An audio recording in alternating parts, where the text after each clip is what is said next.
What's your opinion, Agida? Okay.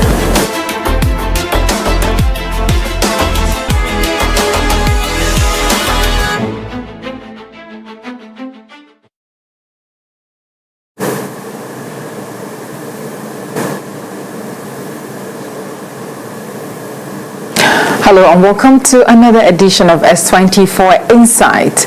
Again, we're back and we look at the shifting power geometry of Nigeria's ruling party, the All Progressives Congress, and what it could mean as the country edges closer to the 2027 election cycle.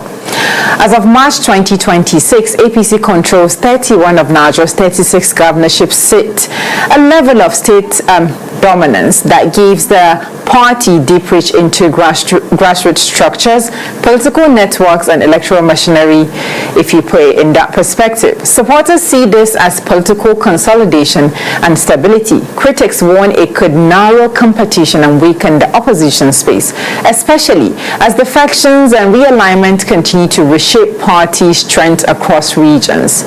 In the midst of that wider terrain, a significant story emerged yesterday. Honorable Zainab Buba Galadima, an APC member and former councillor in Abuja, Amax, and resigned membership, writing, "I tried, I am tired." This exit really raises bigger questions about internal cohesion, political trust, and the direction of party culture as 2027 approaches. Joining us this time is Zainab Buba Galadima, a politician, grassroots organizer, and civic actor who has now formally stepped away from the ruling APC. Welcome to S24 Insight. Thank you for having me. It's been really a trending matter. The reason we gave a preamble to the Insight is to see what the political terrain really looks like. And I think from yesterday, I got many forwards of your resignation letter as an APC member. Yeah. We'd like to start from there, really. Let's start with your decision. How did you arrive at that decision? Is it a recent thing or it's been long you're thinking about the exit?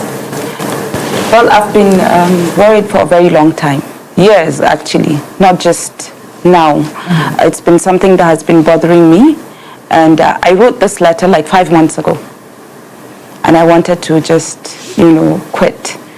But I was waiting for the right time. And I woke up yesterday morning and I didn't tell anybody. And I just called the ward chairman, submitted my letter, and then I put it out on social media. I didn't think it was going to be a big deal, really. But, I finally made that decision. I'm sure that because you said it's been a while you were thinking about this, maybe due to internal crisis or some things that doesn't sit well with you. What are the main reasons for your exit now? And because you've been thinking about it for a long time, why now? Why do you decide it was yesterday? And sometimes, consultation is a thing in politics. You didn't consult anyone and you just did it. Why? First of all, I'm going to go back to the letter, mm-hmm. the body of the letter. Mm-hmm. It might seem very short, mm-hmm. but every word I used has an underlying message. Okay. Let's break them down, the words. I tried, mm-hmm. meaning I saw APC as a platform or as an alternative that will bring ease to Nigerians. I saw the promises. I was part of the people, the foundational members. Yeah, I from inception, because from CPC we moved into APC. So I saw the hope that it gave Nigerians, and it gave me at that time. Mm-hmm. I saw the vision that I wanted a Nigeria to be in APC. Everything that wasn't, the people in power. So I felt like, okay, this is something I could contribute, to. Not because of I had an interest as a Nigerian for things to work, mm-hmm. for the system to work, mm-hmm. for my children to have a better Nigeria, to have opportunities, social justice. That was what I wanted. It wasn't because I wanted to be something. And I sacrificed, I contributed, I put in my sweat, my resources, my youth to this, journey. And I gave in everything there is. I lost 2 pregnancies. Oh my God, yes. that bad? Yes, I lost my entire life savings. I put in everything I could with all my heart. Anybody that knows me and knows my contributions to APC can attest to this. It's not a hidden, people that do not know. Yeah, I read people's comments, oh, she's inconsequential. Yeah, maybe I might be inconsequential. Maybe I do not have any political value, but I won elections. And for you to be a councillor, to win elections as a councillor, you must have something in you. So, and first of all, I know exactly who I am and my self-worth. So I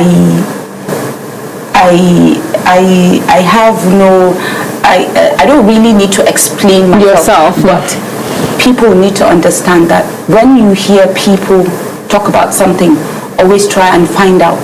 Yes. Always investigate. Do not talk or make comments when you don't know the bigger based on picture. Ignorance. People do not know me. I have a friend. I've been friends with her for like 6 months now, and she just realized after seeing this, she was like, "Oh, so you're a politician?" I'm like, well, but that's like almost my identity. Most people, if you mention my name, that is what they would say. Yes, politics. So that is the I tried part. So I got tired. So when you try? Can you put years to the time that you tried? I think I started losing, honestly, hope 2018-19 because I was in the system. Just from the beginning of towards the end of 2014, APC came, the merger came, and then from 2018, that would be maybe 4 years later. Not 4 years, actually 2 years into the government, 2018 kind of thing. Okay, government, because there was pre-election, because it was in 2014, ending of 2014, that APC made some name. And then 2015 we won. Yeah. And we, came into power. So in 2018, you mean? I started losing hope because sometimes you have to give benefit of doubt. So I let myself to, okay, let's see, because obviously what they meant is not what they expected. But I had expected that after all those work, all those planning, and I thought we were ready.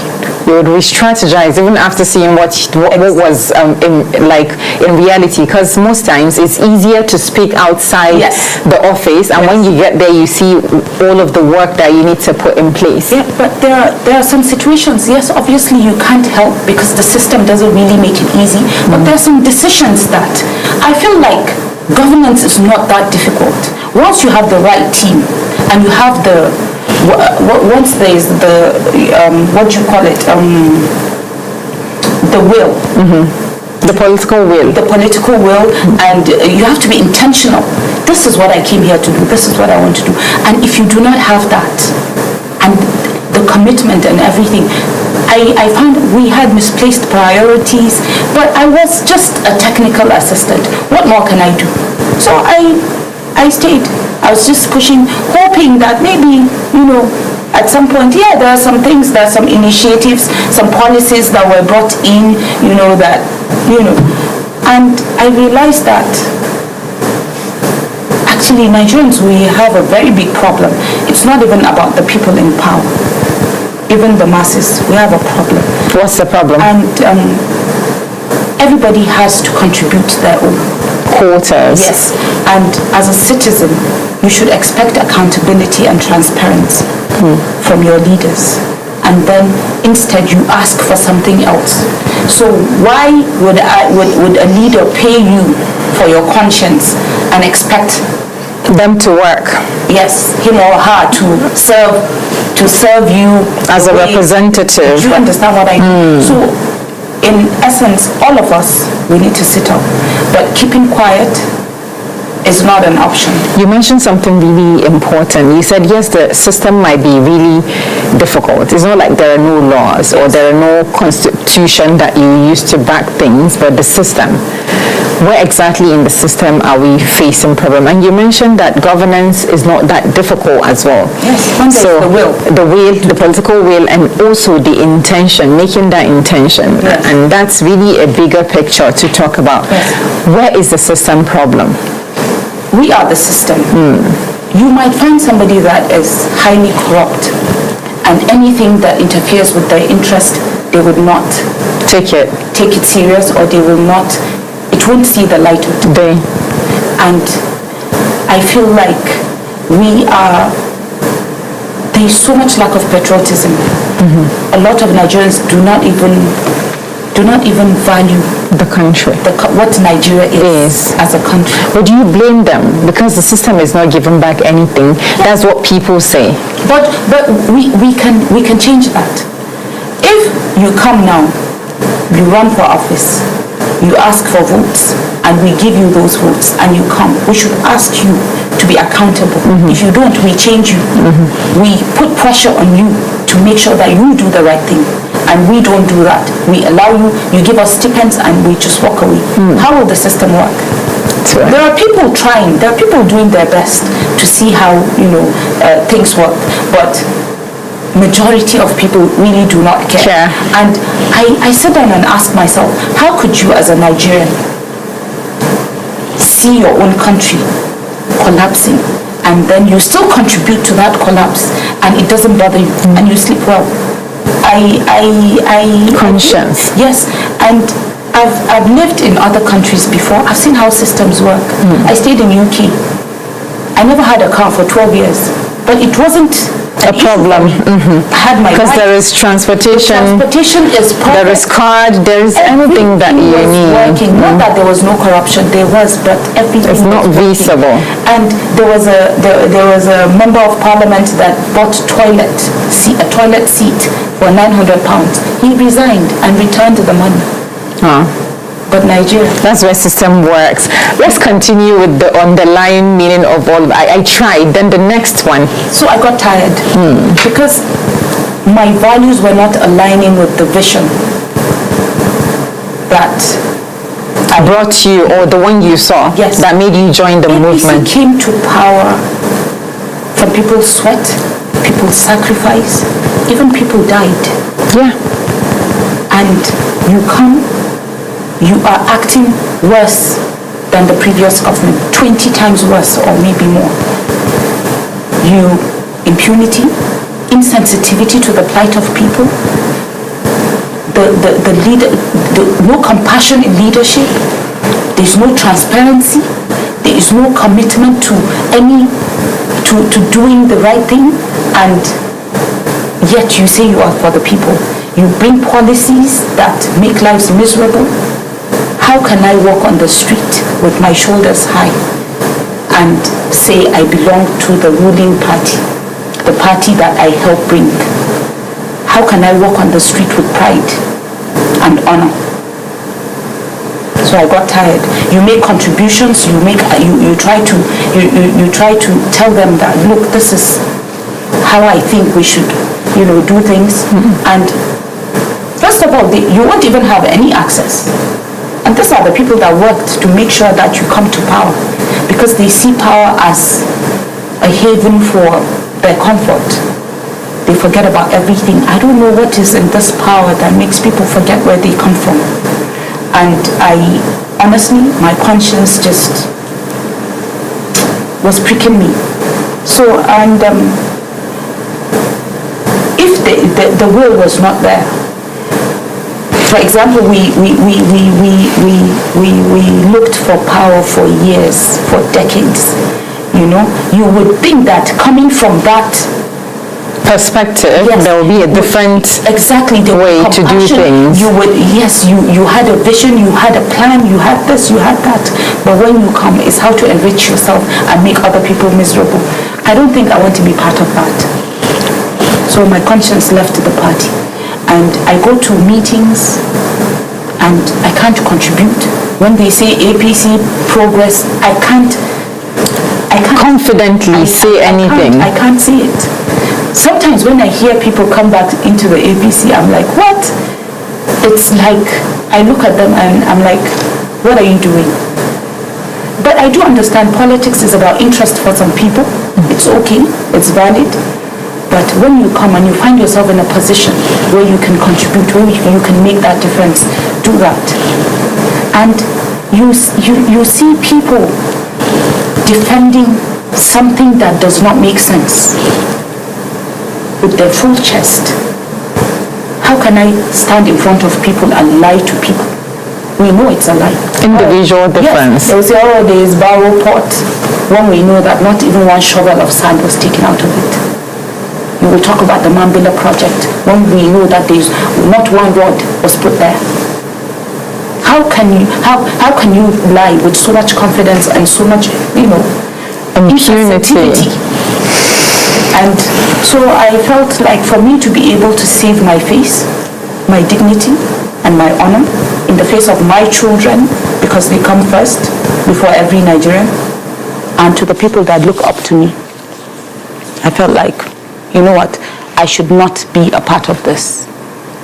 I have a voice, and I feel like I'm over 18, so I have the right to choose where I want to be. A lot of people called me, Zainab, you did not consult me. How will I consult you? Did I consult you when I was trying to be part, or did you make consultation before? Exactly. When I was part of it, and because of some reasons, they took so much out of me. I have sacrificed so much that people do not know. It became a personal attack on my person, and I tried, I strived, and got out of it, even while I was still with them. Imagine dining with your enemy, and you know that person is going to make your life miserable the next minute, and then you sit with them. How does that even feel? And it's so easy for people to say, oh, they're there for power. Since when has Nigeria belonged to one person or a group of people?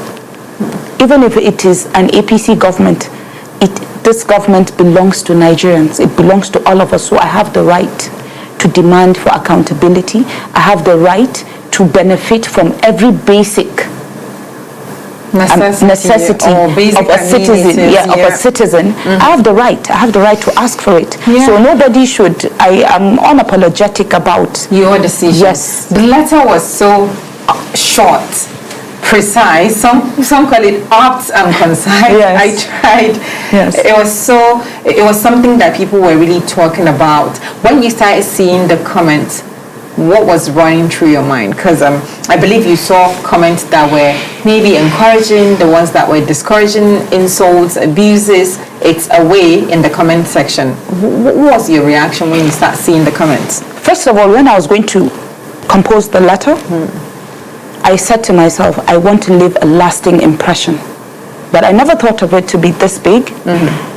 I read some comments. Oh, daddy's girl is finally back. Oh yes, I'm finally back. Let me go with my father. It's okay. Whatever that means. And obviously people in the ruling party, after what APC has done for it, has given you everything that you have. No, I'm poorer now. APC has taken everything from me. Yes, it has. Everything. I mean everything. Apart from my life. But it has taken everything from me. What does that mean? It took everything from you? Yes, it took my means of livelihood, because to campaign, you have to put money. I've never collected money from APC to go campaign for it. I do it with my money. Oh. So I have a stake. Whoever is enjoying this government from 2015 till date should know that my sweat is there. And I'm proud to say it. And nobody, from the leadership of the party to the stakeholders, everybody knows who I am. So I don't need anybody down the chain to tell me, oh, APC has done APC hasn't done anything to me. It took from me. There's so many personal things that I can never take back, that money cannot buy, that APC has taken from me. But because we have home training, we're not going to be insulting people. But the comment section has been hilarious. I laughed. A lot of my friends, because I told my father that I wanted to quit APC, and he was like, maybe he didn't take me serious.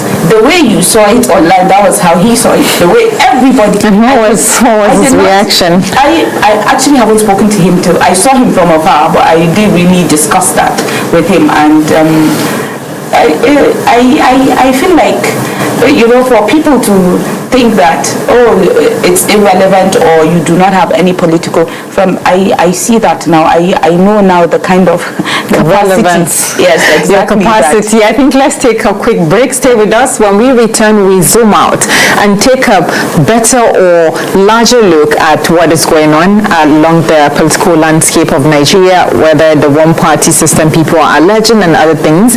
We'll bring that to you. It is now a power system across most states, and because APC is the one at the top, what does that mean for governance, opposition competition, and democracy health as well? We would x-ray that when we return. Stay with us. We'll be right back.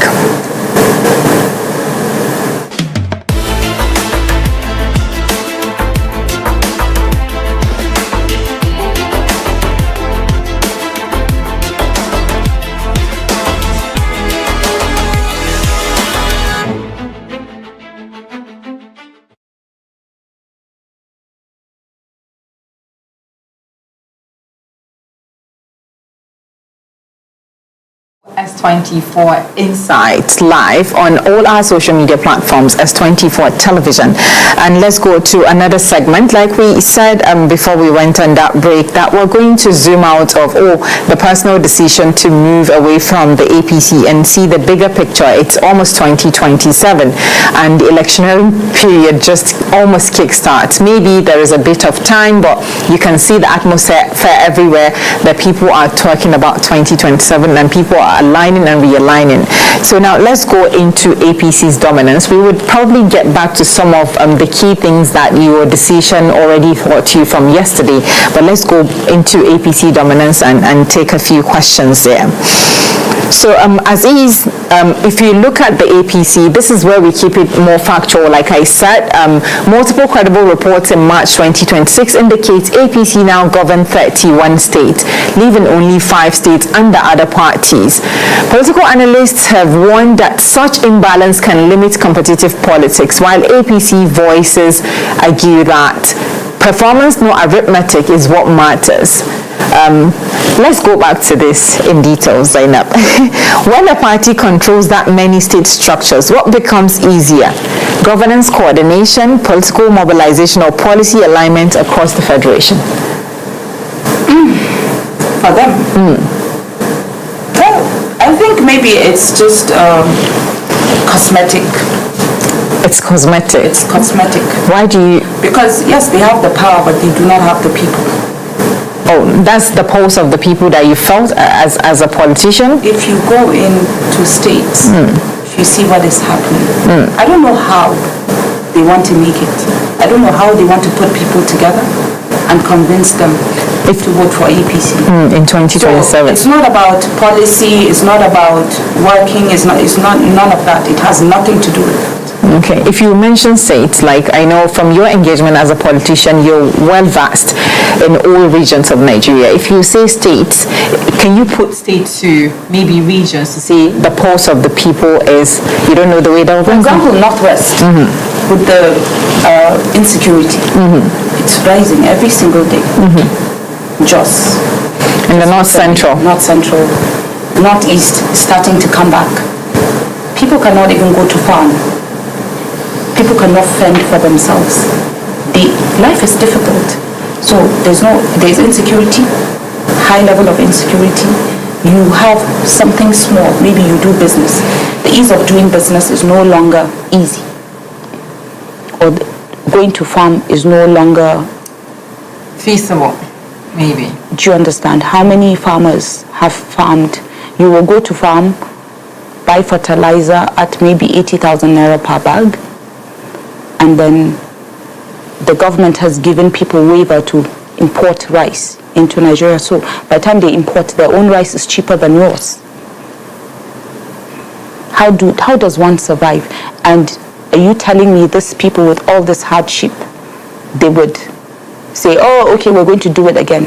But people would tell you that when it comes to the electorate, it's not you and I that goes. Yeah, it's not. But the palpitations are now, no matter how much money they bring, because it's about money. Because you cannot find somebody with conscience and tell them, oh, vote for me. I promise you, I'll do better than I did today. On the federal level, because if you would look at states, maybe some governors are performing. A few, very few. Okay. And but they have misplaced priorities. There's insecurity in your state. You're building flyover. There's hunger in your state. You're building roads. I'm not saying that roads are not important. Infrastructure yes, are important. They're important, but if the people are not there to use those infrastructures, or you're fencing graveyards when many of the out of school children in your state is high, or the poverty level is the highest. How can you look people in the eye and tell them that, oh, okay, we all know as politicians, the first tenure is the time that you try your best because you want to be given another chance to come back. So if you do, if you are terrible during this first tenure, what are you going to campaign exactly on? Let's move on. But in this situation that we're in, what becomes tougher? Internal discipline, accountability, or tolerance for dissent? Because it feels like the voices of dissent are going off the roof. I don't understand going off. Like, yes, people. The question is, what becomes tougher? Internal discipline at this stage of our political life? Is it internal discipline for you? Is it accountability or tolerance for dissent? Because it looks like opposition is almost vanishing. Yeah, it is, but they can't erase that. It's not possible. We are over 200 million people. How would you say just one party? We're too much for you. It's not possible. People will revolt. And if they push people, they will see what they do not want to see. People will revolt against them and they will send them packing. The Guardian recently framed APC's 31 state control as narrowing options for a vibrant multi-party contest in 2027. Do you agree with that concern, or do you think opposition parties have only themselves to blame? I agree, partly. And also, I feel like the opposition, they're not doing much. They're not coming together.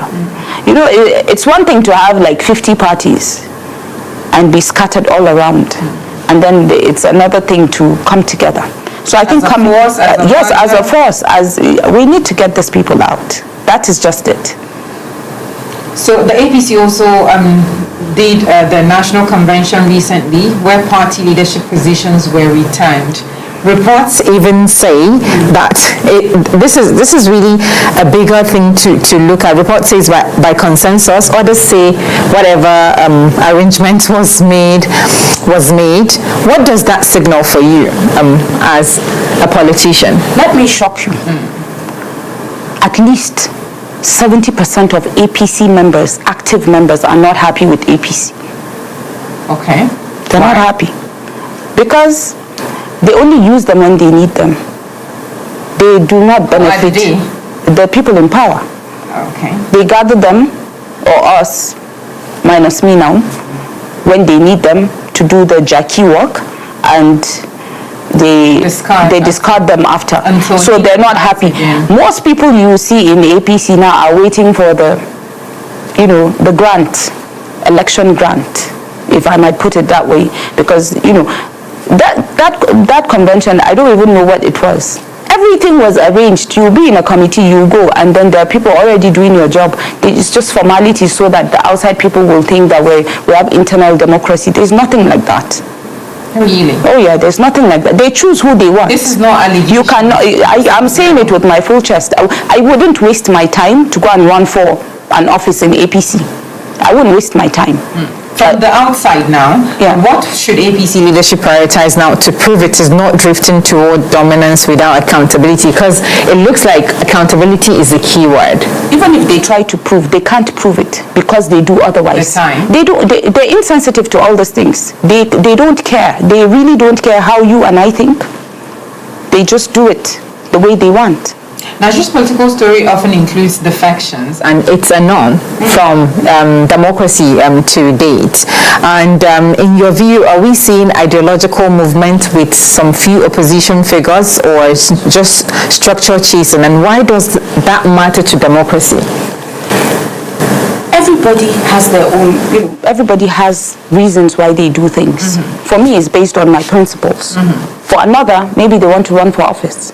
For another, maybe there's an ideology. It depends on, you can't really tell what's in the hearts of people. But regardless, opposition is necessary.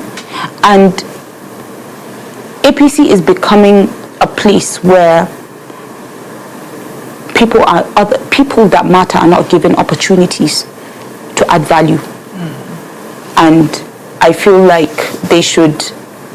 I have never defected before. This is my first time. Wow. Yeah, this is the first time I've ever done it, and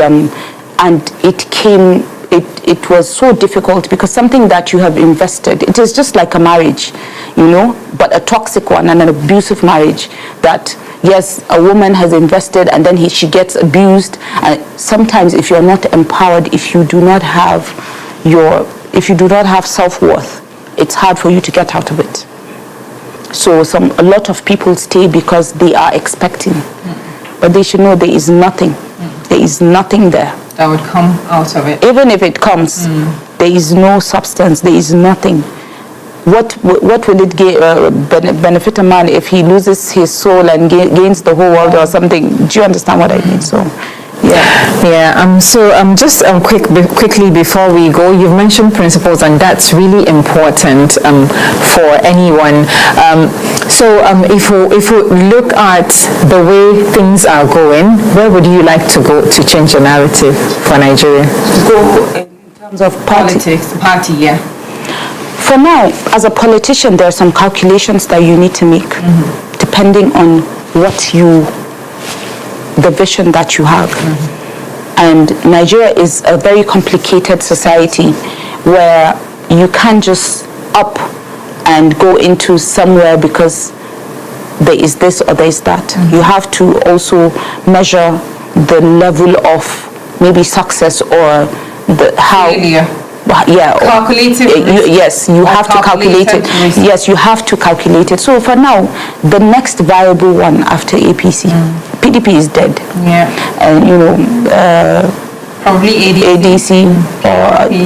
They're not strong. They're not strong. So it's you look at where you will be valued and you would add value.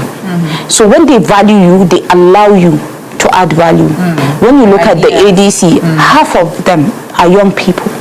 They've given opportunities to so many young people. They have invited them. Action in there. Yes, there is, but every party has. That is Nigeria. Somebody will always bring up trouble. Okay. So, as someone that left the APC, what kind of policies are you moving toward? Issue-based, reform-driven, coalition politics, or civic activism? Can I choose all? Two. Let's see. Issue-based, reform-driven, coalition politics, or collective civic activism. Okay.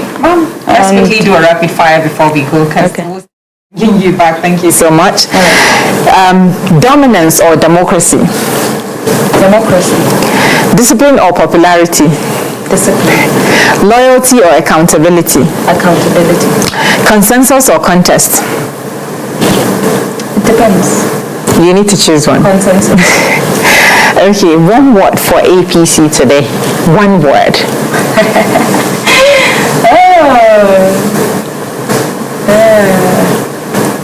This is a difficult one, right? But just think. I have so many things running through my head. One word. But if you want to put it in a sentence, it's fine. This is your country. Do the right thing. One word for APC. So yes, this is your country. Yeah, do the right thing. Okay, one word for Nigeria's voters. It can be a sentence. Yeah. Every citizen knows what they're going through. Life is hard. So make sure you make the right decision. Okay. Biggest risk before 2027 in your view? Risk. Divine intervention is not a risk. It's not a risk. Divine intervention, because the way APC is going, only divine intervention. Okay, so and unity. It's just the biggest risk for Nigerians before 2027. Risk.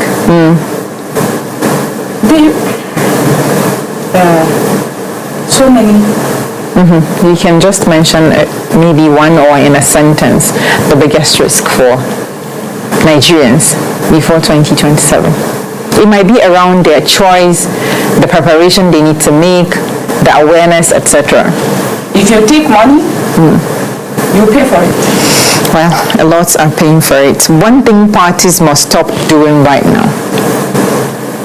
Selfish interest. And one thing leaders must start doing. The nation's interest. That's really robust. I mean, it's tough for someone that just made that kind of decision to talk the way you talk. It seems you gave a lot and it seems nothing was given in return. And I believe that as a person of principles, you are thinking of the way to contribute your quota to Nigeria. Thank you so much for joining us on S24 Insight. That's been Zainab Buba Galadima.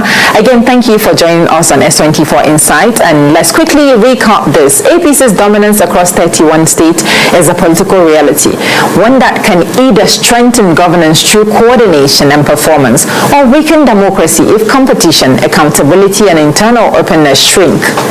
As 2027 approaches, the true test will not be who has the loudest rallies or the biggest structures, but who can convince Nigerians that power will be used with restraint, fairness, competence, and results. I am Halima Abdullah, and this is S24 Insight on S24 Television. See you again next time. Bye for now.